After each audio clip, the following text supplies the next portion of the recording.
Hello दोस्तों, welcome to decode Indian. I hope आप सभी अच्छे हैं। देखिए, आज के इस लेक्चर में हम क्या करने वाले हैं। आज के इस लेक्चर में हम जनवरी मंथ के आरबीआई सर्कुलर्स को बहुत ही डिटेल वे में समझने वाले हैं। अब जनवरी में बहुत सारा आरबीआई सर्कुलर्स इशू हुआ था और कुछ कुछ सर्कुलर तो ऐसा है जिसमें बहुत सारा कंटेंट है, पूरा गाइडलाइंस इशू हुआ है। तो इसीलिए आज के इस लेक्चर में हम कुछ आरबीआई सर्कुलर्स को समझेंगे। इसके बाद एक और लेक्चर आएगा जिसमें हम रिमेनिंग आरबीआई सर्कुलर्स को समझ लेंगे। तो जनवरी मंथ के आरबीआई सर्कुलर्स का ये पार्ट 1 वाला लेक्चर है। ठीक है, चलिए शुरू करते हैं। एक एक सर्कुलर को आपको अच्छे से समझना है और अगर किसी को इस पर्टिकुलर लेक्चर का पीडीएफ चाहिए होगा तो वो भी मिल जाएगा। टेलीग्राम चैनल का लिंक डिस्क्रिप्शन बॉक्स में दिया गया है, वहां से जाकर के आप इस पर्टिकुलर लेक्चर का और आने वाला जितना भी लेक्चर है उसका पीडीएफ डाउनलोड कर सकेंगे। ठीक है, तो चलिए शुरू करते हैं। एक एक सर्कुलर को ध्यान से देखिएगा। जहां पे भी कंफ्यूजन होता है सबसे पहले तो एक बार आप उसको रिपीट करके देख सकते हैं। अगर फिर भी आपको समझ में नहीं आता है तो आप कमेंट में अपना कंफ्यूजन बता सकते हैं, हम उसको सॉल्व करने का जरूर कोशिश करेंगे। ठीक है, तो चलिए शुरू करते हैं। तो यहाँ पे हमारे पास जो सबसे पहला सर्कुलर है, ये सर्कुलर 1 जनवरी 2024 का है। अर्बन कोऑपरेटिव बैंक्स के लिए बल्क डिपॉजिट का जो डेफिनेशन है उसको चेंज कर दिया गया है। अर्बन कोऑपरेटिव बैंक्स ऐसा कोऑपरेटिव बैंक्स होता है जो कि अर्बन और सेमी अर्बन एरियाज में काम करता है। तो अर्बन कोऑपरेटिव बैंक्स के लिए बल्क डिपॉजिट का जो डेफिनेशन है उसको चेंज कर दिया गया है। अब इस सर्कुलर को समझने से पहले आपको ये पता होना चाहिए कि अभी कोऑपरेटिव बैंक्स के लिए बल्क डिपॉजिट का क्या मतलब है। ठीक है, देखिए, रिजर्व बैंक ऑफ इंडिया के द्वारा कोऑपरेटिव बैंक्स के लिए जो मास्टर डायरेक्शन जारी किया गया था 2016 में, master direction reserve bank of India cooperative banks interest rate on deposits direction 2016, तो उसके अनुसार 15 लाख और 15 लाख से ऊपर का जो सिंगल रुपी टर्म डिपॉजिट होता है वो बल्क डिपॉजिट माना जाता है कोऑपरेटिव बैंक के लिए। यानी कि अगर किसी व्यक्ति के द्वारा किसी कोऑपरेटिव बैंक में जाकर के 15 लाख या फिर 15 लाख से ज्यादा का एफडी कराया गया है तो वो क्या माना जाएगा, वो बल्क डिपॉजिट माना जाएगा। अब अभी आरबीआई ने क्या फैसला लिया है उसको हम समझते हैं। तो देखिए, आरबीआई ने क्या बोला है कि टीयर 3 और टीयर 4 के अंदर जो भी स्केड्यूल अर्बन कोऑपरेटिव बैंक्स हैं, अब टीयर 3 टीयर 4 क्या होता है, डोंट वरी, इसको हम समझेंगे। तो यहाँ पे आरबीआई ने क्या बोला है कि टीयर 3 एंड टीयर 4 के अंदर जो भी स्केड्यूल अर्बन कोऑपरेटिव बैंक्स है उसके लिए आरबीआई ने बल्क डिपॉजिट के लिमिट को बढ़ा दिया है। पहले ये कितना था, 15 लाख और उससे ज्यादा था। अभी इसको बढ़ा करके कितना कर दिया गया है, 1 करोड़ एंड अबव कर दिया गया है। यानी कि अब टीयर 3 एंड टीयर 4 के अंदर जो भी स्केड्यूल अर्बन कोऑपरेटिव बैंक्स है उसके अंदर अगर किसी व्यक्ति के द्वारा 1 करोड़ या 1 करोड़ से ज्यादा का एफडी कराया जाता है तो वो क्या माना जाएगा, वो बल्क डिपॉजिट माना जाएगा। ध्यान रखिएगा कि ये जो लिमिट को बढ़ाया गया है वो सिर्फ और सिर्फ टीयर 3 और टीयर 4 के अंदर जो स्केड्यूल अर्बन कोऑपरेटिव बैंक्स आता है उसके लिए बढ़ाया गया है। नाउ ये टीयर 3 एंड टीयर 4 क्या है इसको हम थोड़ा समझ लेते हैं। देखिए, हमारे देश के अंदर जितना भी अर्बन कोऑपरेटिव बैंक्स है उसको उसके साइज के हिसाब से, उसके डिपॉजिट साइज के हिसाब से 4 टीयर में बांटा गया है आरबीआई के द्वारा। Tier 1, tier 2, tier 3, tier 4। Tier 1 के अंदर जितना भी यूनिट अर्बन कोऑपरेटिव बैंक्स है वो आता है। अब यूनिट अर्बन कोऑपरेटिव बैंक्स, जैसे कि आपको उसके नाम से पता चल रहा है, ऐसा अर्बन कोऑपरेटिव बैंक्स होता है जिसका कि किसी डिस्ट्रिक्ट के अंदर एक बस ब्रांच होता है। और जो भी salary earner urban cooperative banks है वो टीयर 1 के अंदर आता है। Salary earners urban cooperative banks ऐसा अर्बन कोऑपरेटिव बैंक्स होता है जिसको कि परमानेंट एम्प्लॉयज के द्वारा सेटअप किया जाता है। गवर्नमेंट सेक्टर के अंदर एम्प्लॉयज काम कर रहा है, उसके द्वारा मिलकर के इस बैंक को सेटअप किया गया है, अर्बन कोऑपरेटिव बैंक को। या फिर किसी पब्लिक सेक्टर अंडरटेकिंग के अंदर कुछ एम्प्लॉयज काम कर रहा है, उसके द्वारा मिलकर के अर्बन कोऑपरेटिव बैंक सेटअप किया गया है। तो ये क्या कहलाता है, ये salary earners urban cooperative banks कहलाता है। तो टीयर 1 के अंदर जितना भी यूनिट अर्बन कोऑपरेटिव बैंक्स है वो आता है, जो भी salary earners urban cooperative banks है वो आता है। इन दोनों के अलावा, इन दोनों कैटेगरी के अलावा जो भी अर्बन कोऑपरेटिव बैंक्स है जिसका डिपॉजिट साइज 100 करोड़ रुपए तक है वो टीयर 1 के अंदर आता है। समझ में आ गया, टीयर 1 के अंदर जितना भी यूनिट अर्बन कोऑपरेटिव बैंक्स है वो आता है, जो भी salary earners urban cooperative bank है वो आता है, और वो सभी अर्बन कोऑपरेटिव बैंक्स आता है जो जिसका डिपॉजिट 100 करोड़ रुपए तक का है। अब ध्यान दीजिएगा, यूनिट अर्बन कोऑपरेटिव बैंक्स और salary earners urban cooperative banks, इसका डिपॉजिट साइज कुछ भी हो मतलब नहीं है। अगर ये यूनिट अर्बन कोऑपरेटिव बैंक्स है, salary earners urban cooperative banks है, तो ये टीयर 1 के अंदर आएगा। ठीक है, अब देखिए, टीयर 2 के अंदर वो सभी अर्बन कोऑपरेटिव बैंक्स आता है जिसका डिपॉजिट साइज 100 करोड़ रुपए से ज़्यादा है और 1000 करोड़ रुपए तक है। जैसे कि मान लीजिए कोई अर्बन कोऑपरेटिव बैंक है जिसका डिपॉजिट साइज 100 करोड़ है, तो वो किसके अंदर आएगा? वो टीयर 1 के अंदर आएगा। अगर किसी अर्बन कोऑपरेटिव बैंक का डिपॉजिट साइज 120 करोड़ है, 130 करोड़ है, 400 करोड़ है, 500 करोड़ है, 1000 करोड़ रुपए तक है, तो वो टीयर 2 के अंदर आएगा। ठीक है। टीयर 3 के अंदर वो सभी अर्बन कोऑपरेटिव बैंक्स आता है जिसका डिपॉजिट साइज 1000 करोड़ रुपए से ज़्यादा है और 10,000 करोड़ रुपए तक है। अगर किसी अर्बन कोऑपरेटिव बैंक्स का डिपॉजिट साइज मान लीजिए कि 3000 करोड़ है, 4000 करोड़ है, 10,000 करोड़ रुपए तक है, तो वो टीयर 3 के अंदर आएगा। ठीक है। टीयर 4 के अंदर वो सभी अर्बन कोऑपरेटिव बैंक्स आता है जिसका डिपॉजिट साइज 10,000 करोड़ रुपए से ज़्यादा है। ठीक है। तो यहाँ पे हम किसके बारे में बात कर रहे हैं? हम बात कर रहे हैं टीयर 3 और टीयर 4 के बारे में। ठीक है। वापस से अपने सर्कुलर के ऊपर आते हैं। तो इस सर्कुलर में क्या बोला गया है कि टीयर 3 और टीयर 4 के अंदर जो भी स्केड्यूल्ड अर्बन कोऑपरेटिव बैंक्स आता है, यानी कि वैसा अर्बन कोऑपरेटिव बैंक जिसको कि आरबीआई ने reserve bank of India act 1934 के सेकेंड स्केड्यूल में शामिल किया है, उसके लिए बल्क डिपॉजिट के लिमिट को इनहेंस कर दिया गया है। पहले ये कितना था? 15 लाख एंड अबव था, इसको अभी बढ़ा करके 1 करोड़ एंड अबव कर दिया गया है। आई होप ये क्लियर हो गया होगा। अब देखिए, यहाँ पे ये जो लिमिट को बढ़ाया गया है वो सिर्फ और सिर्फ टीयर 3 और टीयर 4 के अंदर जो स्केड्यूल अर्बन कोऑपरेटिव बैंक्स है उसके लिए बढ़ाया गया है। इसके अलावा जो भी अर्बन कोऑपरेटिव बैंक्स है उसके लिए लिमिट को नहीं बढ़ाया गया है। वो सभी अर्बन कोऑपरेटिव बैंक्स के लिए अभी भी बल्क डिपॉजिट का क्या मतलब है? 15 लाख और 15 लाख से ऊपर का जो सिंगल रुपी टर्म डिपॉजिट होता है वो उन सभी अर्बन कोऑपरेटिव बैंक्स के लिए बल्क डिपॉजिट माना जाएगा अभी भी। अगर टीयर 2 के अंदर कोई अर्बन कोऑपरेटिव बैंक्स आता है, टीयर 1 के अंदर आता है, कोई non schedule urban cooperative banks है, तो उन सब के लिए इस लिमिट को नहीं बढ़ाया गया है। ठीक है। तो यहाँ पे जो फैसला लिया गया है उसके अकॉर्डिंग आप देख सकते हैं जो पूरा मास्टर डायरेक्शंस था आरबीआई का 2016 का, तो उसको यहाँ पे अपडेट किया गया है। और देखिए यहाँ पे जो दूसरा इंस्ट्रक्शंस है उसमें किसी भी प्रकार का बदलाव नहीं किया गया है। ठीक है। एप्लीकेबिलिटी का अगर हम बात करें तो आपको पता चल ही गया होगा, जो भी अर्बन कोऑपरेटिव बैंक्स है उन सब के लिए ये जो पर्टिकुलर सर्कुलर है वो एप्लीकेबल होगा। ठीक है। अब देखिए, हम ना हमेशा सुनते हैं अर्बन कोऑपरेटिव बैंक्स के बारे में, रूरल कोऑपरेटिव बैंक्स के बारे में, तो एग्जैक्टली ये होता क्या है? बहुत ज़्यादा डिटेल में हम नहीं जाएंगे, थोड़ा सा हम यहाँ पे कोऑपरेटिव बैंक्स के बारे में बात कर लेते हैं ताकि आगे अगर हमारे पास कोई सर्कुलर आए तो उसको समझने में हमें परेशानी ना हो। ठीक है। देखिए, कोऑपरेटिव बैंक्स के बारे में अगर हम बात करें तो कोऑपरेटिव बैंक्स बेसिकली ऐसा फाइनेंशियल इंस्टीट्यूशन होता है जो कि स्पेशली अपने मेंबर्स के लिए होता है। किसी कोऑपरेटिव बैंक्स का जो मेंबर होता है वही उसका ओनर भी होता है और वही कस्टमर भी होता है। हालांकि अगर कोई नॉन मेंबर है, कोई मेंबर नहीं है किसी कोऑपरेटिव बैंक का, फिर भी वो वहाँ पे डिपॉजिट कर सकता है पैसा। ठीक है।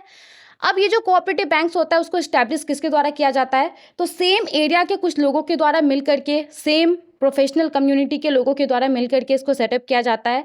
इसका उद्देश्य क्या रहता है कि हमारी सोसाइटी के अंदर जो वैसा सेक्शन है जो फाइनेंशियली वीक है, जो वित्तीय रूप से कमजोर है, तो उन लोगों को बड़े बड़े लेंडर्स के पास जा करके हाई इंटरेस्ट रेट पे लोन ना लेना पड़े, इस उद्देश्य के साथ ये जो कोऑपरेटिव बैंक्स है उसको सेटअप किया जाता है। अब देखिए, जो कोऑपरेटिव बैंक्स है, अगर कोई एक कोऑपरेटिव बैंक है जो कि किसी एक स्टेट के अंदर काम कर रहा है तो वो उस पर्टिकुलर स्टेट का जो कोऑपरेटिव सोसाइटीज़ एक्ट है उसके तहत रजिस्टर्ड होता है। अगर वो एक से ज़्यादा स्टेट में काम कर रहा है तो इस केस में वो multi state cooperative societies act 2002 के तहत रजिस्टर्ड होता है और इसको आरबीआई भी रेगुलेट करता है। और जो बैंकिंग रेगुलेशंस एक्ट 1949 है और banking laws cooperative societies act 1955 है, उसके तहत इसको गवर्न किया जाता है। अब मेनली अगर हम बात करें तो जो कोऑपरेटिव बैंक्स होता है वो 2 टाइप का होता है। एक तो अर्बन कोऑपरेटिव बैंक्स हो गया जिसके बारे में सर्कुलर में दिया गया था, और एक होता है रूरल कोऑपरेटिव बैंक। अब अर्बन कोऑपरेटिव बैंक, जैसे कि आपको इसके नाम से पता चल रहा है, ये ऐसा बैंक होता है, ऐसा कोऑपरेटिव बैंक होता है जो कि अर्बन और सेमी अर्बन एरियाज़ में, शहरी और अर्ध शहरी एरियाज़ में ये काम करता है। वहाँ के लोगों को ये फाइनेंशियल सर्विसेज प्रोवाइड करता है। और रूरल कोऑपरेटिव बैंक्स के बारे में अगर हम बात करें तो ये रूरल और एग्रीकल्चर एरियाज में काम करता है। अब देखिए, अर्बन कोऑपरेटिव बैंक्स भी 2 तरह का होता है। एक तो स्केड्यूल अर्बन कोऑपरेटिव बैंक्स होता है और एक non schedule urban cooperative banks होता है। तो हमारे पास जो सर्कुलर था ये स्केड्यूल अर्बन कोऑपरेटिव बैंक्स को लेकर के था। टियर 3 और टियर 4 के अंदर जो शेड्यूल अर्बन कोऑपरेटिव बैंक्स आता है उसके लिए बल्क डिपॉजिट के लिमिट को बढ़ा दिया गया है। पहले ये 15 लाख एंड उससे ज़्यादा था, अभी इसको बढ़ा करके 1 करोड़ एंड अबव कर दिया गया है। ठीक है, अब देखिए अगर हम रूरल कोऑपरेटिव बैंक्स के बारे में बात करें तो इसको भी अलग अलग लेवल पे कैटेगराइज किया गया है। जैसे कि यहाँ पे देखिए स्टेट लेवल पे स्टेट कोऑपरेटिव बैंक्स होता है, डिस्ट्रिक्ट लेवल पे डिस्ट्रिक्ट सेंट्रल कोऑपरेटिव बैंक्स होता है, और ग्रास रूट लेवल पे प्राइमरी एग्रीकल्चर क्रेडिट सोसाइटीज़ होता है। अगर हम स्टेट कोऑपरेटिव बैंक्स के बारे में बात करें तो जैसा कि आपको इसके नाम से पता चल रहा है ये स्टेट लेवल पे काम करता है, और ये उस पर्टिकुलर स्टेट के अंदर जो दूसरा कोऑपरेटिव इंस्टीट्यूशन है उसको फाइनेंशियल सपोर्ट प्रदान करने का काम करता है। और क्योंकि ये जो स्टेट कोऑपरेटिव बैंक्स होता है ये स्टेट लेवल पे काम करता है, तो डिस्ट्रिक्ट लेवल पे जो डिस्ट्रिक्ट सेंट्रल कोऑपरेटिव बैंक्स काम कर रहा होता है उसको ये देखने का काम करता है, उसके कामकाज को ये देखने का काम करता है। ठीक है, अगर हम बात करें डिस्ट्रिक्ट सेंट्रल कोऑपरेटिव बैंक्स के बारे में तो जैसा कि आपको इसके नाम से पता चल रहा है ये डिस्ट्रिक्ट लेवल पे काम करता है। और ये करता क्या है तो देखिए स्टेट लेवल पे जो स्टेट कोऑपरेटिव बैंक्स होता है और ग्रास रूट लेवल पे जो प्राइमरी एग्रीकल्चर क्रेडिट सोसाइटीज़ होता है, तो ये दोनों के बीच में ये इंटरमीडिएट्स के तौर पे काम करता है। ये जो डिस्ट्रिक्ट सेंट्रल कोऑपरेटिव बैंक्स होता है ये उस पर्टिकुलर डिस्ट्रिक्ट के अंदर जो फार्मर्स है, जो एग्रीकल्चर एक्टिविटीज़ है, उसको क्रेडिट फैसिलिटीज़ प्रोवाइड करने का काम करता है। इसके बाद यहाँ पे अगर हम बात करें प्राइमरी एग्रीकल्चरल क्रेडिट सोसाइटीज़ के बारे में तो ये स्मॉलेस्ट कोऑपरेटिव क्रेडिट इंस्टीट्यूशन होता है जो कि ग्रास रूट लेवल ज़मीनी स्तर पे ये काम करता है। ये डायरेक्टली फार्मर से बातचीत करके जो फाइनेंशियल सर्विसेज है वो उनको प्रोवाइड करने का काम करता है। जो भी दूसरा फाइनेंशियल सर्विसेज है, क्रेडिट फैसिलिटी तो प्रोवाइड करता ही है, साथ में जो भी दूसरा फाइनेंशियल सर्विसेज है वो भी ये जो प्राइमरी एग्रीकल्चरल क्रेडिट सोसाइटीज़ है वो फार्मर को डायरेक्ट प्रोवाइड करता है। तो ये यहाँ पे हमने बात कर लिया कोऑपरेटिव बैंक्स के बारे में, और आई होप आपको ये सर्कुलर भी अच्छे से समझ में आ गया होगा। आपको बस इतना याद रखना है कि टियर 3 एंड टियर 4 के अंदर जो भी शेड्यूल्ड अर्बन कोऑपरेटिव बैंक्स आता है उसके लिए बल्क डिपॉजिट के लिमिट को बढ़ा दिया गया है। पहले ये 15 लाख एंड अबव था, अभी इसको बढ़ा करके 1 करोड़ एंड अबव कर दिया गया है। ठीक है, आगे बढ़ते हैं, दूसरे सर्कुलर को देखते हैं। देखिए यहाँ पे हमारे पास जो सर्कुलर है ये सर्कुलर भी 1 जनवरी 2024 का है। आपको पता होगा कि बैंकों के अंदर बहुत सारा ऐसा अकाउंट्स होता है जो कि ऑपरेटिव नहीं रहता है, उसमें किसी भी प्रकार का ट्रांजैक्शन नहीं देखा जाता है, ना ही तो जो अकाउंट होल्डर है वो पैसा डिपॉजिट करता है, ना ही तो पैसा विड्रॉ करता है। तो इस तरह के अकाउंट को एक पर्टिकुलर पीरियड के बाद इन ऑपरेटिव अकाउंट के तौर पर क्लासीफाई कर दिया जाता है, और इस तरह के अकाउंट में जो डिपॉजिट रहता है, जो पैसा रहता है, उसको भी अगर क्लेम नहीं किया जाता है एक पर्टिकुलर समय तक तो उसको अनक्लेम डिपॉजिट घोषित कर दिया जाता है। तो बैंकों के अंदर ये जो इनऑपरेटिव अकाउंट्स हैं, जो अनक्लेम डिपॉजिट है, उसको लेकर के आरबीआई ने रिवाइज्ड इंस्ट्रक्शन जारी किया है। तो ये सर्कुलर को समझने में थोड़ा सा समय लग सकता है क्योंकि जो रिवाइज्ड इंस्ट्रक्शंस है इसमें जितना सारा भी पॉइंट है उन सभी पॉइंटों को यहाँ पे हम समझने वाले हैं, उन सभी पॉइंट्स को हम यहाँ पे समझने वाले हैं। बहुत ही कम पॉइंट्स है जिसको मैंने ऐड नहीं किया है, जो कि इंपॉर्टेंट नहीं है, अदरवाइज जितना भी पॉइंट है उन सभी को यहाँ पे ऐड किया गया है। ठीक है, तो चलिए शुरू करते हैं। सबसे पहले तो अभी क्या नियम है उसको हम समझ लेते हैं। तो अभी के इंस्ट्रक्शंस के हिसाब से अगर बैंक के अंदर कोई डिपॉजिट अकाउंट है, ये सेविंग्स अकाउंट हो सकता है या फिर ये करेंट अकाउंट हो सकता है, तो बैंक के अंदर अगर कोई अकाउंट है जो कि 10 साल या फिर 10 साल से ज़्यादा समय हो गया है और ऑपरेटिव नहीं है, उसमें किसी भी प्रकार का ट्रांजेक्शन नहीं देखा जा रहा है, तो उस पर्टिकुलर अकाउंट में जो भी बैलेंस रहता है या फिर कोई भी ऐसा अमाउंट जिसको कि 10 साल या फिर 10 साल से ज़्यादा पीरियड हो गया है और क्लेम नहीं किया गया है डिपॉजिटर्स के द्वारा, और इसके बारे में depositors education and awareness fund scheme 2014 के अंदर मेंशन है, तो बैंकों को इस तरीके का ये जो अमाउंट होता है, जो बैलेंस होता है, वो depositor education and awareness fund में ट्रांसफर करना होता है, जिसको कि reserve bank of India maintain करता है। तो अभी ये नियम है। अब देखिए जो अकाउंट होल्डर है उसको मदद करने के लिए कि वो अपने इनऑपरेटिव अकाउंट को रीएक्टिवेट कर सके, जो अनक्लेम डिपॉजिट है उसको वो क्लेम कर सके, इन सब चीज़ के लिए जो भी इनऑपरेटिव अकाउंट से जुड़ा हुआ रूल रेगुलेशंस है उसको एक जगह लाने के लिए, उसको सिंप्लीफाई करने के लिए एक रिव्यू किया गया था, और रिव्यू के आधार पे एक कम्प्रिहेंसिव गाइडलाइंस को जारी किया गया है बैंकों के लिए, जो कि अलग अलग चीज़ों को कवर करता है। इसमें अलग अलग चीज़ों को लेकर के इंस्ट्रक्शन दिया गया है, जैसे कि बैंकों के द्वारा किस तरीके से किसी अकाउंट को एज अ इनऑपरेटिव अकाउंट घोषित किया जाएगा, क्लासिफाई किया जाएगा, किस तरीके से किसी डिपॉजिट को as a unclaimed deposit classify किया जाएगा, इसको लेकर के इंस्ट्रक्शन है। इसके बाद यहाँ पे किस तरीके से जो अकाउंट्स है जिसको कि इनऑपरेटिव अकाउंट घोषित किया गया है, जो डिपॉजिट है उसको अनक्लेम्ड डिपॉजिट घोषित किया गया है, उसको रिव्यू किया जाएगा बैंकों के द्वारा। इन अकाउंट्स में, इन डिपॉजिट्स में किसी प्रकार का फ्रॉड ना हो, इसको इंश्योर करने के लिए इंस्ट्रक्शन है। इसके बाद अगर किसी व्यक्ति के द्वारा कंप्लेन किया जाता है तो उसके कंप्लेन को कैसे जल्दी से जल्दी सॉल्व किया जा सके, उसके लिए इंस्ट्रक्शन है। इसके अलावा कोई कस्टमर है उसको किस तरीके से ट्रेस किया जा सके, जो इनऑपरेटिव अकाउंट का कस्टमर है, जो अनक्लेम्ड डिपॉजिट का कस्टमर है, उसको किस तरीके से ट्रेस किया जा सके। अगर जो कस्टमर है उसका मृत्यु हो गया है तो किस तरीके से उसके नॉमिनीज को, जो लीगल हायर्स है, उसको ट्रेस किया जा सके अकाउंट को रीएक्टिवेट करने के लिए, क्लेम का सेटलमेंट करने के लिए, या फिर अकाउंट को क्लोज करने के लिए। तो इन सब चीज़ों के बारे में गाइडलाइंस के अंदर इंस्ट्रक्शन दिया हुआ है। इन सभी इंस्ट्रक्शन को हम एक एक करके देखने वाले हैं, ठीक है। और देखिए, जो आरबीआई है, जो बैंक है, उसके द्वारा ना हमेशा से ये प्रयास किया जाता आ रहा है कि किस तरीके से बैंकिंग सिस्टम के अंदर जो अनक्लेम्ड डिपॉजिट का क्वांटम है, जो अमाउंट है, उसको कम किया जा सके, और किस तरीके से जो लोग हैं उनको उनका पैसा पहुंचाया जा सके। तो इसके लिए बैंक, आरबीआई हमेशा प्रयास करते आ रहा है। आपको पता होगा कि 100 डेज 100 पेज करके कैंपेन आरबीआई के द्वारा लॉन्च किया गया था, जिसमें आरबीआई ने बैंकों को बोला था कि हर डिस्ट्रिक्ट में जो टॉप 100 अनक्लेम्ड डिपॉजिट है, बैंक उसको ट्रेस करेगा। इसके अलावा उद्गम पोर्टल को लॉन्च किया गया था, जहां पे जो डिपॉजिटर्स है वो अपने अनक्लेम डिपॉजिट के बारे में डिटेल्स सर्च कर सकता है। तो कहने का मतलब है कि जो आरबीआई है, जो रिजर्व बैंक ऑफ इंडिया है, जो बैंक्स है, वो हमेशा से ये प्रयास करता आ रहा है कि किस तरीके से बैंकिंग सिस्टम के अंदर जो अनक्लेम डिपॉजिट का क्वांटम है उसको कम किया जा सके। तो यहाँ पे ये जो रिवाइज इंस्ट्रक्शंस को जारी किया गया है, उससे ये उम्मीद किया जा रहा है कि अनक्लेम डिपॉजिट का जो अमाउंट है वो हमारे बैंकिंग सिस्टम से कम हो पाएगा, और जो भी राइटफुल ओनर है उन तक उनका पैसा पहुंच पाएगा, ठीक है। अब यहाँ पे देखिए, ये जो सारा इंस्ट्रक्शंस है, इसको बैंकिंग रेगुलेशन एक्ट 1949 के सेक्शन 35A, सेक्शन 26A, 51 और 56 के तहत जारी किया गया है। और सबसे इंपॉर्टेंट चीज़, ये जो सर्कुलर है ये किसके किसके ऊपर एप्लीकेबल होगा, तो जितना भी कमर्शियल बैंक्स हैं, इंक्लूडिंग रीजनल रूरल बैंक्स और कोऑपरेटिव बैंक्स, इन सब के ऊपर जो सर्कुलर है ये एप्लीकेबल होगा। और कब से ये जो इंस्ट्रक्शंस है जिसके बारे में हम बात करने वाले हैं वो लागू हो जाएगा, तो 1 अप्रैल 2024 से जो भी इंस्ट्रक्शंस के बारे में हम बात करने वाले हैं वो लागू हो जाएगा, ठीक है। तो ये सब तो जनरल बात हो गया। अब हम आते हैं जो गाइडलाइंस है उसके ऊपर, इसमें कौन कौन सा इंस्ट्रक्शन जारी किया गया है उसको हम देखते हैं, ठीक है। सबसे पहले तो देखिए, यहाँ पे डेफिनेशंस दिया गया है बहुत सारी चीज़ों का।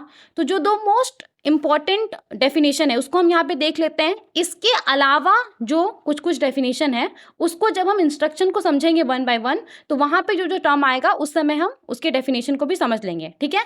वो थोड़ा सा ज़्यादा अच्छा रहेगा। तो यहाँ पे देखिए, सबसे पहले तो इनऑपरेटिव अकाउंट, कैसे अकाउंट को बोला जाएगा, किस अकाउंट को इनऑपरेटिव अकाउंट के तौर पर क्लासीफाई किया जाएगा उसको समझिए। तो देखिए, अगर कोई अकाउंट है जो कि 2 साल से ज़्यादा पीरियड हो गया है और उसमें किसी भी प्रकार का कस्टमर इंड्यूस ट्रांजेक्शन्स नहीं देखा जा रहा है, तो इस केस में वो जो पर्टिकुलर अकाउंट है, चाहे ये सेविंग्स है या फिर करेंट अकाउंट हो सकता है, उसको इनऑपरेटिव अकाउंट के तौर पे क्लासीफाई कर दिया जाएगा। अब यहाँ पे कस्टमर इंड्यूस ट्रांजेक्शन्स होता क्या है, देखिए, कस्टमर इंड्यूस्ड ट्रांजेक्शन्स के अंदर फाइनेंशियल ट्रांजेक्शन आ सकता है, नॉन फाइनेंशियल ट्रांजेक्शन आ सकता है, या फिर केवाईसी अपडेट को लेकर के अगर अकाउंट होल्डर के द्वारा कुछ कदम उठाया गया है तो वो भी कस्टमर इंड्यूस्ड ट्रांजेक्शन्स माना जाएगा। जैसे कि फाइनेंशियल ट्रांजेक्शन का हम बात करें तो मान लीजिए कि कोई अकाउंट होल्डर है, उसने अपने बैंक अकाउंट में पैसा डिपॉजिट किया या फिर पैसा विड्रॉ किया या फिर इंटरनेट बैंकिंग ट्रांजेक्शन्स किया या फिर अपने डेबिट कार्ड का इस्तेमाल करके उसने कहीं पे परचेस किया, तो ये सब फाइनेंशियल ट्रांजेक्शन माना जाएगा, ठीक है। नॉन फाइनेंशियल ट्रांजेक्शन में क्या क्या आ गया, तो नॉन फाइनेंशियल ट्रांजेक्शन के अंदर कोई अकाउंट होल्डर है, उसने किसी प्रोडक्ट के बारे में, किसी सर्विस के बारे में इंक्वायरी किया, तो ये नॉन फाइनेंशियल ट्रांजेक्शन आ जाएगा।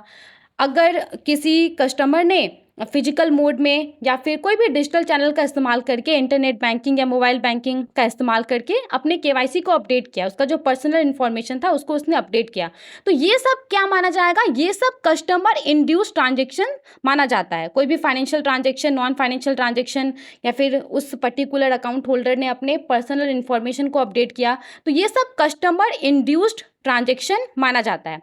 तो यहाँ पे क्या बोला जा रहा है, यहाँ पे देखिए क्या बोला जा रहा है कि कोई भी सेविंग्स या करेंट अकाउंट को तब एज अ इनऑपरेटिव अकाउंट के तौर पे ट्रीट किया जाएगा जब उस पर्टिकुलर अकाउंट में 2 साल से ज़्यादा समय हो गया है और किसी भी प्रकार का कस्टमर इंड्यूस्ड ट्रांजेक्शन्स नहीं देखा गया है। तो इस केस में उस अकाउंट को क्या माना जाएगा, इनऑपरेटिव अकाउंट माना जाएगा। समझ में आ गया। अब हम बात करते हैं अनक्लेम डिपॉजिट के बारे में। तो देखिए अनक्लेम डिपॉजिट को तो पहले ही हमने समझ लिया था। कोई भी ऐसा डिपॉजिट अकाउंट, ये सेविंग्स हो सकता है, करेंट हो सकता है, जो अकाउंट 10 साल या फिर 10 साल से ज़्यादा पीरियड हो गया है, ऑपरेटिव नहीं है, तो उस केस में जो उस पर्टिकुलर अकाउंट में क्रेडिट बैलेंस है, जो उस पर्टिकुलर अकाउंट में बैलेंस है, वो बैलेंस और कोई भी ऐसा अमाउंट जिसको कि 10 साल या फिर 10 साल से ज़्यादा पीरियड तक क्लेम नहीं किया गया है और उसके बारे में depositor education and awareness fund scheme 2014 के अंदर मेंशन है, तो ये क्या माना जाएगा, ये अनक्लेम डिपॉजिट माना जाएगा। ठीक है, समझ में आ गया। अब हम यहाँ पे एक एक करके इंस्ट्रक्शंस को देखते हैं कि कौन कौन सा जो इंस्ट्रक्शन है वो जारी किया गया है बैंकों के लिए।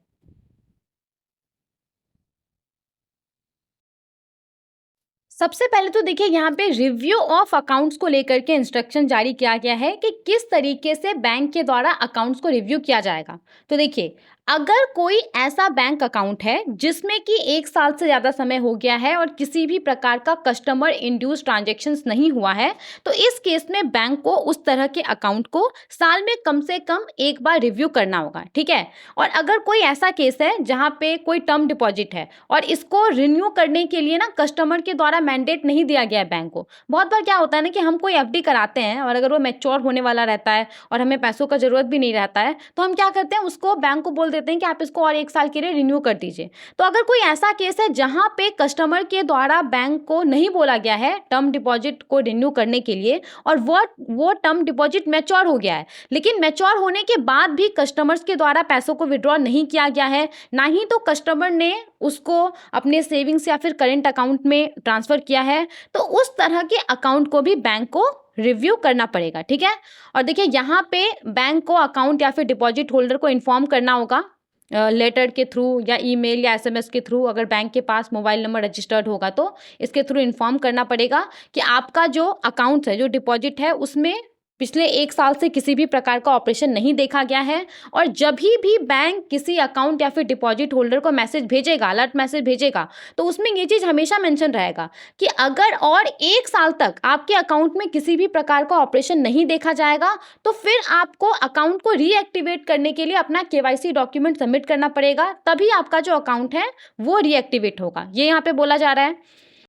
अब देखिए बैंक ने अगर किसी व्यक्ति को लेटर भेजा या फिर ईमेल भेजा और लेटर भेजा तो वो डिलीवर्ड नहीं हो पाया और मेल भेजा तो बैंक को उसके ऊपर किसी भी प्रकार का रिस्पांस नहीं मिला, तो इस केस में बैंक इमीडिएटली पता लगाएगा अकाउंट होल्डर के बारे में। और अगर अनफॉर्चुनेटली अकाउंट होल्डर का मृत्यु हो गया रहेगा तो इस केस में बैंक ये पता लगाएगा कि उसका नॉमिनी कौन है, कहाँ है, लीगल हायर के बारे में पता लगाएगा। ठीक है, और देखिए अगर बैंक को किसी अकाउंट होल्डर के तरफ से रिस्पांस मिलता है और अकाउंट होल्डर रीजन बताता है कि क्यों उसका बैंक अकाउंट जो है वो ऑपरेटिव नहीं है, तो इस केस में बैंक उस particular account co operative account classify कर देगा और 1 साल के लिए, और यहाँ पे वो अकाउंट होल्डर को बता देगा कि आपके पास और 1 साल का समय है, आप इस और 1 साल में अपने अकाउंट को ऑपरेटिव कर लीजिए।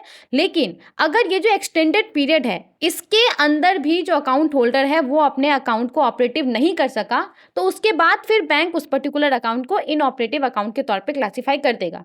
और यहाँ पे देखिए एक बहुत ही इंपॉर्टेंट बात है, किसी अकाउंट को इनऑपरेटिव अकाउंट के तौर पे क्लासिफाई किया जाएगा तो उसमें बस कस्टमर इंड्यूस ट्रांजैक्शंस को ही कंसीडर किया जाएगा। ये देखा जाएगा कि 2 साल से ज़्यादा समय हो गया है, इसमें किसी भी प्रकार का कस्टमर इंड्यूस ट्रांजैक्शंस नहीं हुआ है, तो इसको इनऑपरेटिव अकाउंट के तौर पे क्लासिफाई कर दिया जाएगा। ठीक है, ये यहाँ पे देखा जाएगा, ना कि बैंक इंड्यूस्ड ट्रांजेक्शन्स को देखा जाएगा।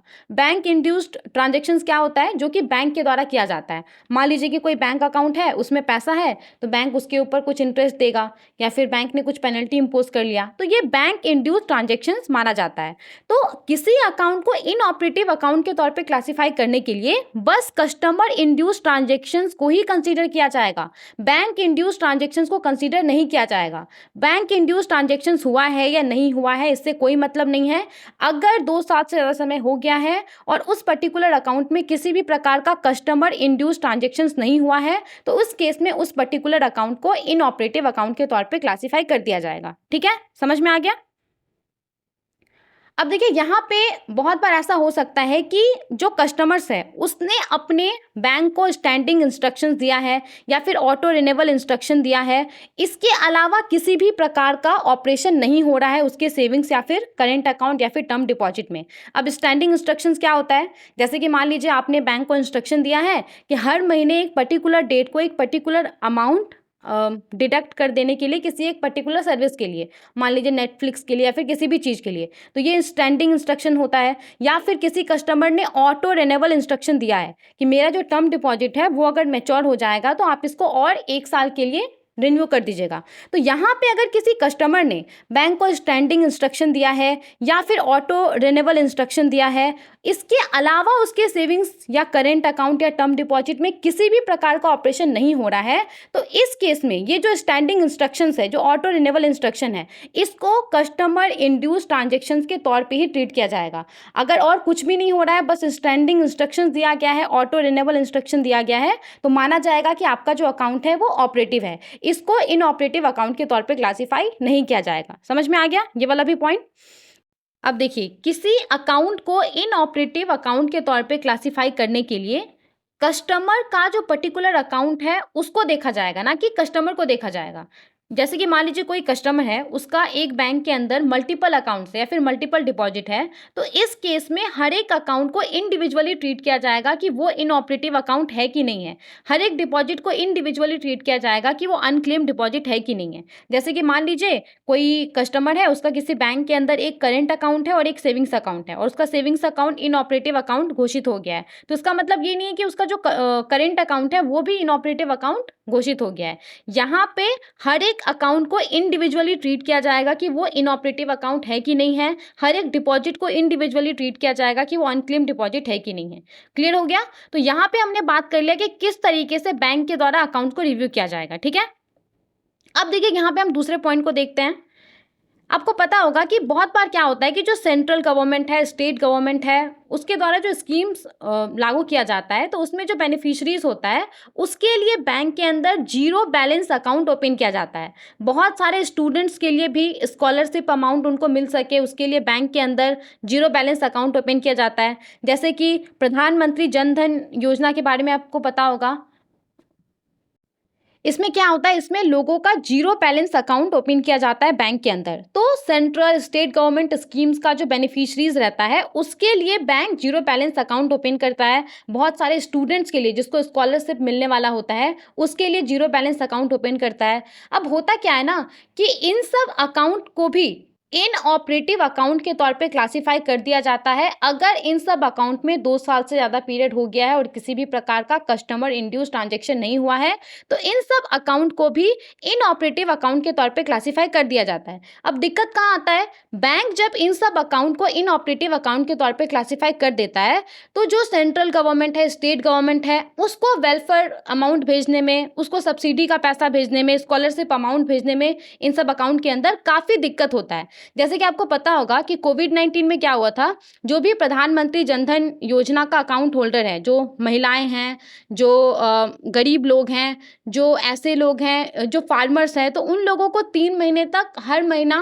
500 रुपया करके उनके अकाउंट में भेजा गया था। अब मान लीजिए कि कोई महिला है जिसने प्रधानमंत्री जनधन योजना के तहत अकाउंट ओपन किया था बहुत पहले ही, और उसमें किसी भी प्रकार का ऑपरेशन नहीं हो रहा था, तो बैंक ने उस अकाउंट को इनऑपरेटिव अकाउंट के तौर पे क्लासिफाई कर दिया था। अब कोविड के समय में सबके पास आया होगा पैसा, लेकिन उसके पास पैसा नहीं आया होगा, सेंट्रल गवर्नमेंट को दिक्कत हुआ होगा उसके अकाउंट में पैसा भेजने में, तो ये यहाँ पे बोला जा रहा है। अब इस समस्या को दूर करने के लिए बैंकों को क्या बोला गया है?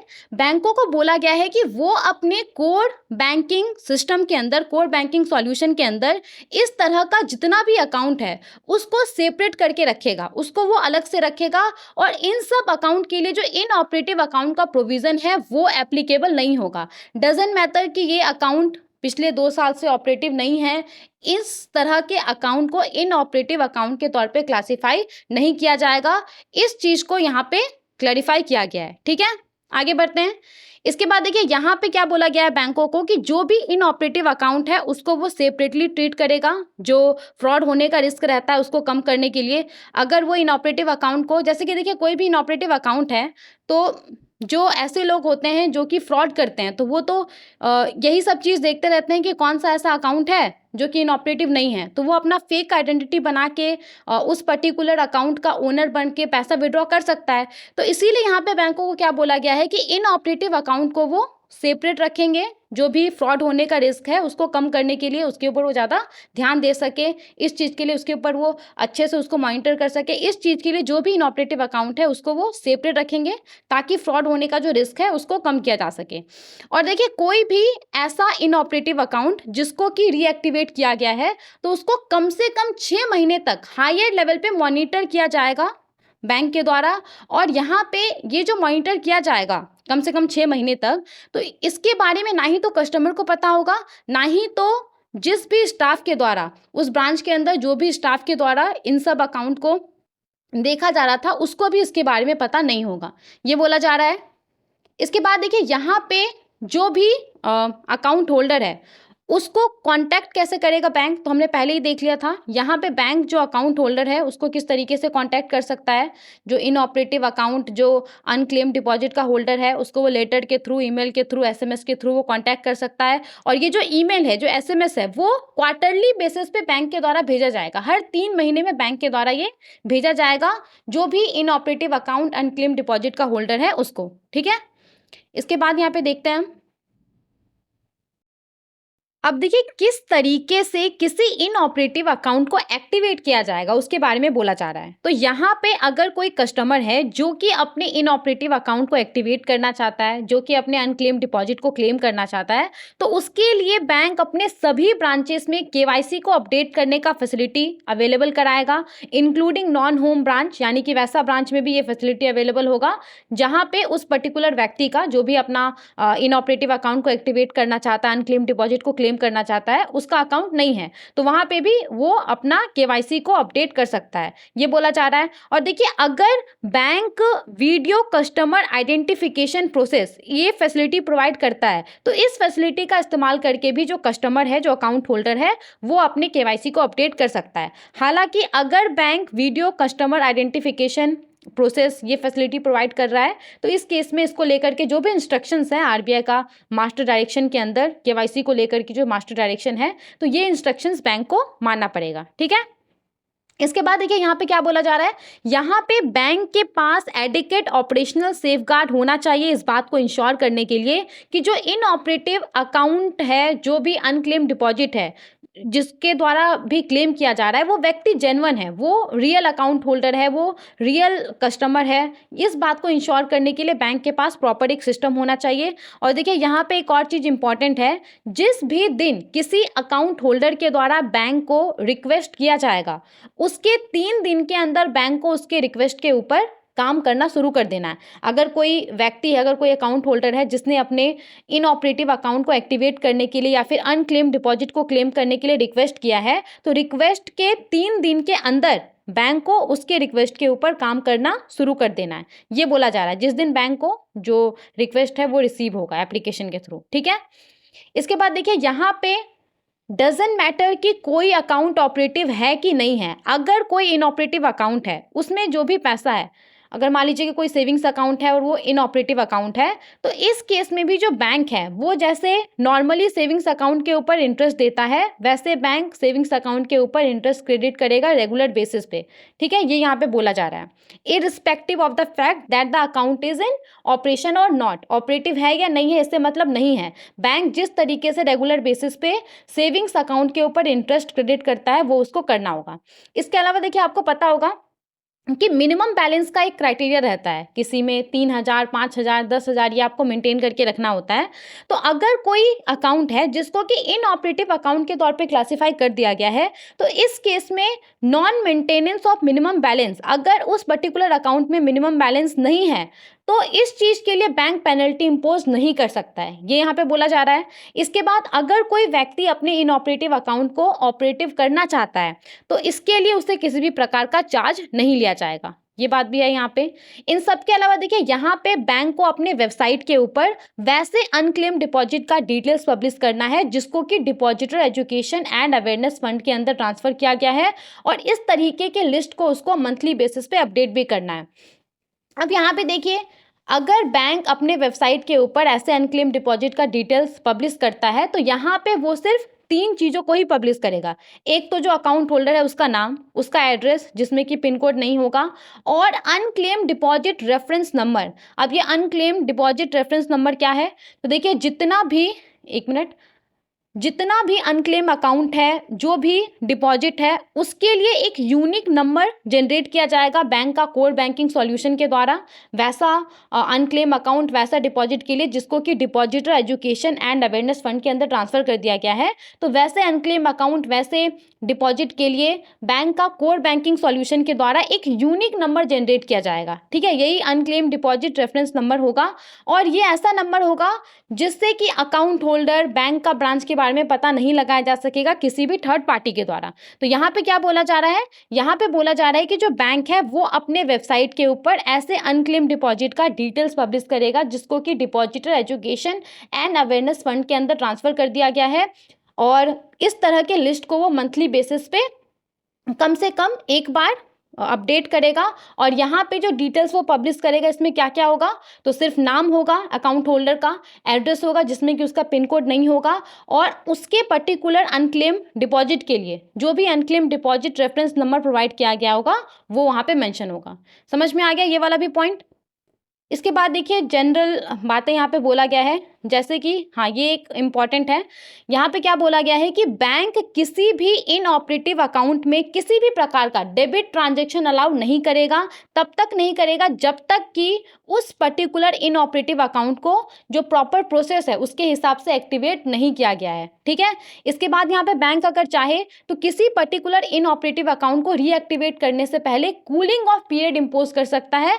उस पीरियड के अंदर वो नंबर और अमाउंट ऑफ ट्रांजेक्शन्स के ऊपर प्रतिबंध लगा सकता है। ठीक है, इसके बाद यहाँ पे देखिए क्या बोला गया है कि जो बैंक है वो अपने वेबसाइट के ऊपर, अपने ब्रांचेस में वो लोगों को इन्फॉर्म करेगा, ये इन्फॉर्मेशन प्रोवाइड करेगा कि किस तरीके से जो इनऑपरेटिव अकाउंट है उसको एक्टिवेट किया जा सकता है, किस तरीके से जो अनक्लेम डिपॉजिट है उसको क्लेम किया जा सकता है, और इसके लिए जो भी नेसेसरी क्लेम फॉर्म होगा, डॉक्यूमेंट होगा, वो भी वो अपने कस्टमर्स को अवेलेबल कराएगा।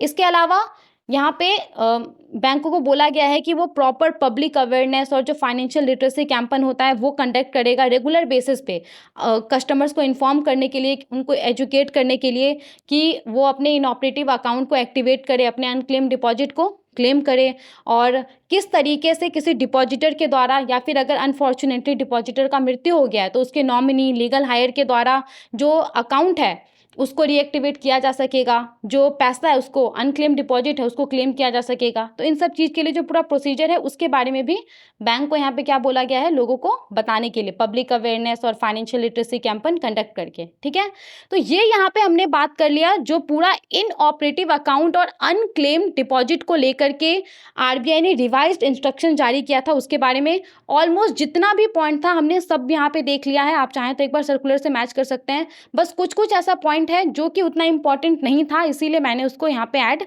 नहीं किया है। ठीक है, आई होप आपको सभी पॉइंट अच्छे से समझ में आ गया होगा।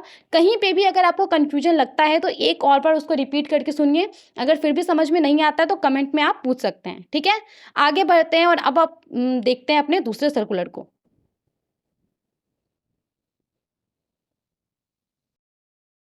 देखिए, यहाँ पे हमारे पास जो सर्कुलर है, ये सर्कुलर 4 जनवरी 2024 का है। केवाईसी को लेकर के आरबीआई का जो मास्टर डायरेक्शन है उसको अमेंड किया गया है। और बेसिकली यहाँ पे किस चीज़ को लेकर के अमेंडमेंट आए हैं, तो पॉलिटिकली एक्सपोज पर्सन का जो डेफिनेशन है उसको बदला गया है, उसको यहाँ पे रिवाइज किया गया है। इन जनरल अगर हम ये टर्म सुनते हैं पॉलिटिकली एक्सपोज पर्सन, जैसा कि आपको उसके नाम से पता चल रहा है, बेसिकली पॉलिटिकली एक्सपोज्ड पर्सन ऐसा व्यक्ति होता है जो कि पॉलिटिकली कनेक्टेड होता है, वो सरकार के अंदर किसी ऐसे पोजीशन पे होता है जिससे कि वो चीज़ों को इन्फ्लुएंस कर सकता है, उसको प्रभावित कर सकता है। जैसे कि जज हो गया, फिर से मिलिट्री ऑफिसर, उसके बाद कोई मिनिस्टर, तो इन सब के पास क्या रहता है, पावर रहता है, ये चीज़ों को इन्फ्लुएंस कर सकता है। तो इसीलिए इन सबको पॉलिटिकली एक्सपोज पर्सन बोला जाता है। तो पॉलिटिकली एक्सपोज पर्सन का जो डेफिनेशन है केवाईसी को लेकर के आरबीआई का जो मास्टर डायरेक्शन है उसके अंदर, तो इसको अभी रिवाइज किया गया है। ठीक है, इस सर्कुलर को समझने से पहले सबसे पहले थोड़ा सा आपको बैकग्राउंड पता होना चाहिए। ठीक है, देखिए आरबीआई का जो मास्टर डायरेक्शन है केवाईसी को लेकर के, जिसको 2016 में इशू किया गया था, तो उसके हिसाब से जितना भी रेगुलेटेड एंटिटीज है उसको इस मास्टर डायरेक्शन के अंदर जो प्रोसेस है उस प्रोसेस के हिसाब से अपने कस्टमर्स के लिए कस्टमर ड्यू डिलिजेंस कंडक्ट करना होता है। अब ये कस्टमर ड्यू डिलिजेंस क्या होता है? कस्टमर ड्यू डिलिजेंस बेसिकली एक ऐसा प्रोसेस होता है जिसमें कस्टमर को और जो बेनिफिशियल ओनर होता है उसको आइडेंटिफाई किया जाता है, उसकी आइडेंटिटी को वेरीफाई किया जाता है कि जो ये अपने आप को बता रहा है वो सच में ये है कि नहीं है। अब यहाँ पे एक टर्म आया है बेनिफिशियल ओनर, तो ये क्या है इसको भी हम थोड़ा सा देख लेते हैं ताकि आगे चल करके कभी भी हमें ये सुनने मिले बेनिफिशियल ओनर तो हम कंफ्यूज ना हो। बहुत सारे लोगों को हो सकता है कि पहले से पता है। देखिए बेनिफिशियल ओनर बेसिकली ऐसा इंडिविजुअल होता है या फिर ये ग्रुप ऑफ इंडिविजुअल्स हो सकता है, एक से ज़्यादा व्यक्ति हो सकता है जो कि ओनरशिप के बेनिफिट को एंजॉय कर रहा है। मान लीजिए कि कोई पार्टनरशिप फर्म है, तो पार्टनरशिप फर्म जो भी प्रॉफिट अर्न करेगा वो किसके पास आएगा, वो किन लोगों के द्वारा एंजॉय किया जाएगा, जो पार्टनर्स होगा उसके द्वारा।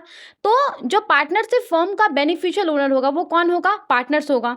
इसी तरीके से मान लीजिए कि कोई सोल प्रोप्राइटरशिप कंपनी है, वो कंपनी एक व्यक्ति का कंपनी है, तो उस कंपनी के द्वारा जो भी प्रॉफिट अर्न किया जाएगा वो किसके पास जाएगा? उस पर्टिकुलर व्यक्ति के पास जाएगा, तो वो व्यक्ति बेनिफिशियल ओनर हो गया। तो जब भी बैंक किसी कंपनी, किसी partnership firm, trust, Hindu undivided family, body of individuals, इन सब के लिए अकाउंट ओपन करता है तो बैंक बेनिफिशियल ओनर को आइडेंटिफाई करता है। समझ में आ गया बेनिफिशियल ओनर क्या होता है?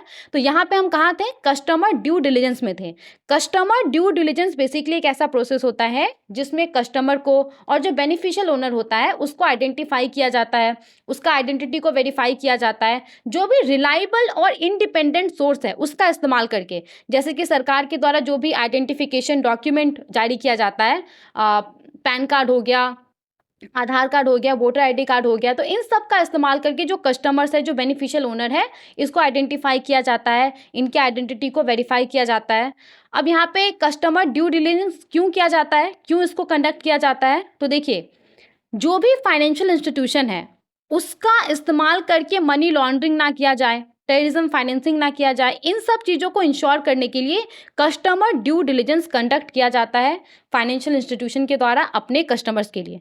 अब देखिए जो रेगुलेटेड एंटिटीज़ है, रेगुलेटेड एंटिटीज़ के पास ये विकल्प है कि वो पॉलिटिकली एक्सपोज्ड पर्सन के साथ बिजनेस रिलेशन इस्टेब्लिश कर सकता है। साधारण शब्दों में कहूँ तो रेगुलेटेड एंटिटीज़ के पास ये विकल्प है कि वो पॉलिटिकली एक्सपोज्ड पर्सन के नाम पे अपने यहाँ पे एक बैंक अकाउंट ओपन कर सकता है। लेकिन यहाँ पे क्राइटेरिया क्या है कि उस पर्टिकुलर किसी भी अगर पॉलिटिकली एक्सपोज्ड पर्सन के लिए वो बैंक अकाउंट ओपन कर रहा है तो जो नॉर्मल कस्टमर ड्यू डिलिजेंस होता है वो तो उसको परफॉर्म करना ही पड़ेगा रेगुलेटेड एंटिटी को।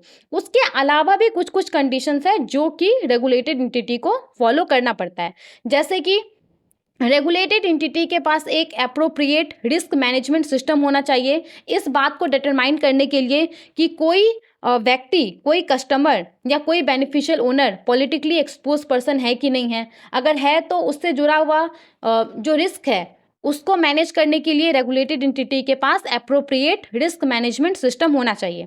इसके बाद रेगुलेटेड एंटिटी के पास ऐसा प्रोसेस होना चाहिए जिसका इस्तेमाल करके वो पता कर सके कि पॉलिटिकली एक्सपोज पर्सन के पास जो पैसा आ रहा है, जो फंड आ रहा है, वो कहाँ से आ रहा है, वो वैध है कि नहीं, वो लेजिटिमेट है कि नहीं है, ये पता करने के लिए उसके पास पूरा प्रोसेस होना चाहिए। इसके अलावा रेगुलेटेड एंटिटी अगर किसी भी पॉलिटिकली एक्सपोज्ड पर्सन के लिए बैंक अकाउंट ओपन कर रहा है तो इसके लिए उसको सीनियर मैनेजमेंट से अप्रूवल लेना होता है और इस तरह के अकाउंट को उसको और अच्छे से मॉनिटर करना होता है रेगुलर बेसिस पे। इन सब के अलावा अगर कोई एग्जिस्टिंग कस्टमर है या फिर बेनिफिशियल ओनर है जो कि आगे चल करके पॉलिटिकली एक्सपोज्ड पर्सन बन जाता है, वो किसी पॉलिटिकल पार्टी से जुड़ जाता है, मिनिस्टर बन जाता है, तो इन सब केस में उस पर्टिकुलर व्यक्ति के साथ बिजनेस रिलेशनशिप कंटिन्यू करना है कि नहीं करना है, इस चीज़ के लिए भी रेगुलेटेड एंटिटी को सीनियर मैनेजमेंट से अप्रूवल लेना पड़ता है। तो ये यहाँ पे हो गया। अब आपको ये सर्कुलर आसानी से समझ में आ जाएगा। देखिए सर्कुलर में क्या बोला जा रहा है, ये तो हमने थोड़ा सा बैकग्राउंड देख लिया था।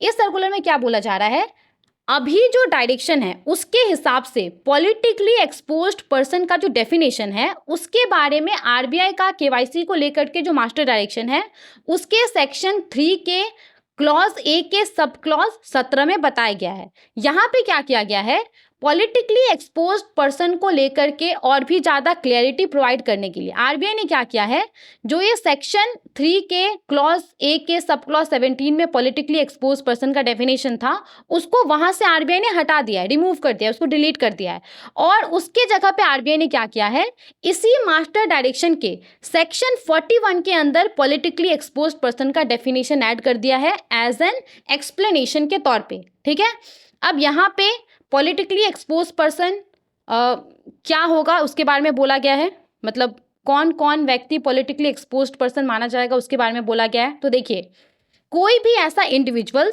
जिसको कि किसी फॉरेन कंट्री के द्वारा कोई रोल एंड रिस्पॉन्सिबिलिटी सौंपा गया है पब्लिक इंटरेस्ट को सर्व करने के लिए, कोई भी इंडिविजुअल को किसी फॉरेन कंट्री के द्वारा वहाँ के पब्लिक सेक्टर में कोई रोल और रिस्पॉन्सिबिलिटी सौंपा गया है तो वो इंडिविजुअल पॉलिटिकली एक्सपोज्ड पर्सन माना जाएगा। इसके अलावा heads of states governments, heads of state और गवर्नमेंट्स क्या हो गया, प्राइम मिनिस्टर, प्रेसिडेंट, ये सब हो गया। इसके अलावा कोई सीनियर पॉलिटिशियंस है, सीनियर गवर्नमेंट है, हालांकि सीनियर कितना सीनियर इसके बारे में आरबीआई ने नहीं मेंशन किया है, कोई सीनियर पॉलिटिशियन है, सीनियर गवर्नमेंट या जुडिशियल या मिलिट्री ऑफिसर है तो वो सब पॉलिटिकली एक्सपोज पर्सन माना जाएगा। कोई सीनियर एग्जीक्यूटिव है, कोई स्टेट ओन्ड कॉरपोरेशन है, कोई पब्लिक सेक्टर अंडरटेकिंग है उसके अंदर कोई सीनियर एग्जीक्यूटिव है तो उसको भी पॉलिटिकली एक्सपोज पर्सन माना जाएगा। इन सब के अलावा कोई इंपॉर्टेंट पॉलिटिकल पार्टी का अधिकारी है तो उसको भी पॉलिटिकली एक्सपोज्ड पर्सन माना जाएगा। समझ में आ गया पॉलिटिकली एक्सपोज पर्सन का डेफिनेशन क्या है। तो देखिए यहाँ पे जो पॉलिटिकली एक्सपोज पर्सन का नया डेफिनेशन है उसमें वैसे इंडिविजुअल्स को भी शामिल कर दिया गया है जिसको कि किसी फॉरेन कंट्री के द्वारा रोल एंड रिस्पॉन्सिबिलिटी सौंपा गया है पब्लिक इंटरेस्ट को सर्व करने के लिए, तो इस चीज़ को यहाँ पे ऐड किया गया है नए डेफिनेशन के अंदर। और जैसा कि हमने पहले ही बात कर लिया कि पॉलिटिकली एक्सपोज पर्सन को पहले कहाँ पर डिफाइन किया गया था, तो जो केवाईसी को लेकर के मास्टर डायरेक्शन है उसके सेक्शन 3 के क्लॉज ए के सब क्लॉज 17 में इसको मेंशन किया गया था, तो वहाँ से इसको अभी रिमूव कर दिया गया है। आप अगर जाकर के देखेंगे तो वहाँ पे डिलीटेड लिखा होगा और इसी मास्टर डायरेक्शन के सेक्शन 41 के अंदर पॉलिटिकली एक्सपोज्ड पर्सन का जो डेफिनेशन है उसको एक्सप्लेनेशन के तौर पे ऐड कर दिया गया है। समझ में आ गया ये सर्कुलर। आगे बढ़े दूसरे सर्कुलर को देखें। देखिए यहाँ पे हमारे पास जो सर्कुलर है ये सर्कुलर 19 जनवरी 2024 का है। मध्य प्रदेश के अंदर कुछ नए जिलों को फॉर्म किया गया है मध्य प्रदेश सरकार के द्वारा और इन नए जिलों के लिए आरबीआई ने अलग अलग बैंकों को लीड बैंक रिस्पॉन्सिबिलिटी सौंपा है। सबसे पहले तो आपको ये पता होना चाहिए कि लीड बैंक क्या होता है। हमने बहुत बार पिछले लेक्चर्स में बात किया है, एक बार थोड़ा सा फिर से हम देख लेते हैं यहाँ पे जिन लोगों को नहीं पता है उन लोगों के लिए। तो सबसे पहले तो आपको ये पता होना चाहिए कि लीड बैंक क्या होता है, लीड बैंक रिस्पॉन्सिबिलिटी क्या होता है। तो देखिए 1969 में रिजर्व बैंक ऑफ इंडिया के द्वारा लीड बैंक स्कीम को भारत के अंदर लॉन्च किया गया था। हमारे देश में जो रूरल और सेमी अर्बन एरियाज हैं वहाँ पे लोगों को जो बैंक से जुड़ा हुआ सर्विस मिल रहा है उसको इम्प्रूव करने के लिए, वहाँ के लोगों को ज़्यादा से ज़्यादा क्रेडिट फैसिलिटी मिल सके उस चीज़ के लिए। अब इसके अंदर होता क्या लीड बैंक स्कीम में, लीड बैंक स्कीम के तहत हमारे देश में जितना सारा भी डिस्ट्रिक्ट है सभी डिस्ट्रिक्ट के अंदर एक पर्टिकुलर कमर्शियल बैंक को लीड बैंक के तौर पे चुना जाता है और वो पर्टिकुलर कमर्शियल बैंक उस पर्टिकुलर जिला के अंदर लीडर के तौर पे काम करता है। उस पर्टिकुलर जिला के अंदर जो भी दूसरा क्रेडिट इंस्टीट्यूशन होता है, जो भी बैंक होता है, एनबीएफसीज होता है, उन सब के द्वारा जो भी प्रयास किया जाता है कि ज़्यादा से ज़्यादा एग्रीकल्चर सेक्टर में क्रेडिट फैसिलिटी प्रोवाइड किया जा सके, जो माइक्रो स्मॉल इंटरप्राइजेस है उसको ज़्यादा से ज़्यादा क्रेडिट फैसिलिटी प्रोवाइड किया जा सके, और भी जो दूसरा इकोनॉमिक एक्टिविटीज़ है वहाँ पे ज़्यादा से ज़्यादा क्रेडिट फैसिलिटीज़ प्रोवाइड किया जा सके।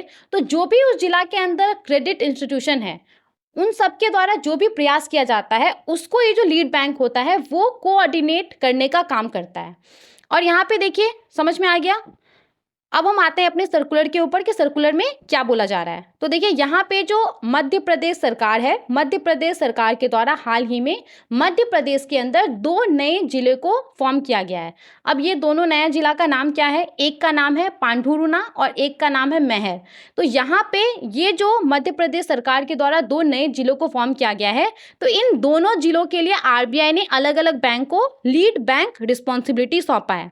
यहाँ पे आप देख सकते हैं जो ये पांढुरुना जिला है इसके लिए लीड बैंक रिस्पॉन्सिबिलिटी सौंपा गया है सेंट्रल बैंक ऑफ इंडिया को, और रिपोर्टिंग पर्पस के लिए एक डिस्ट्रिक्ट वर्किंग कोड भी अलाउड किया जाता है, तो यहाँ पे वो भी अलाउड किया गया है। और जो मैहर है मध्य प्रदेश के अंदर ये जो दूसरा डिस्ट्रिक्ट को फॉर्म किया गया है मैहर, तो इसके लिए इंडियन बैंक को लीड बैंक रिस्पॉन्सिबिलिटी सौंपा गया है। यानी कि जो पांढुरुना है उसके अंदर central bank of India lead bank के तौर पे काम करेगा, और जो मैहर है उसके अंदर इंडियन बैंक लीड बैंक के तौर पे काम करेगा। और देखिए जनरली ऐसे बैंक को लीड बैंक के तौर पे चुना जाता है जिस बैंक का उस पर्टिकुलर जिला के अंदर बहुत सारा ब्रांच है तो उसको जनरली चुना जाता है। और यहाँ पे रिपोर्टिंग पर्पस के लिए जो डिस्ट्रिक्ट वर्किंग कोड होता है वो भी अलाउड किया गया है। इसके अलावा इस पर्टिकुलर जो स्टेट है मध्य प्रदेश के अंदर जो दूसरा जिला है उसके लिए जो लीड बैंक है उसमें किसी भी प्रकार का बदलाव नहीं किया गया है। तो आज के इस लेक्चर का ये हमारा लास्ट सर्कुलर था जिसको हमने डिस्कस किया। आई होप जितना सारा भी सर्कुलर हमने डिस्कस किया है वो आपको समझ में आ गया होगा। जो रिमेनिंग सर्कुलर है उसको हम नेक्स्ट पार्ट में कवर कर लेंगे। Thank you for watching.